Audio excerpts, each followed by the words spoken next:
Hello guys, તો આજે ફરી પાછા એક નવા ટોપિકની સાથે. ઘણી વખત આપણે ગુજરાતીમાં એવું બોલતા હોઈએ છીએ કે કોઈક ને કોઈક તેની મદદ કરશે, ક્યાંક ને ક્યાંક તે આપણને મળશે, ક્યારેક ને ક્યારેક તે આવશે. તો આવા શબ્દો માટે ઇંગ્લિશની અંદર શું વાપરવું? તો એના માટે ઇંગ્લિશની અંદર સ્પેશિયલ ફ્રેઝીસ વપરાય છે. જેમ કે આપણે કહેવું છે કે કોઈક ને કોઈક, તો એના માટે જે ફ્રેઝ વપરાય છે એ છે સમવન ઓર ધી અધર.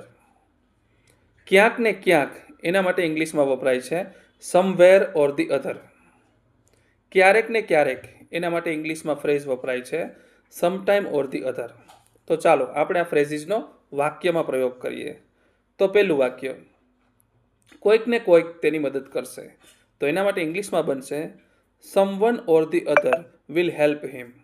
ત્યાર પછી બીજું વાક્ય, ક્યાંક ને ક્યાંક તે આપણને મળશે, તો એના માટે ઇંગ્લિશમાં બનશે somewhere or the other he will meet us.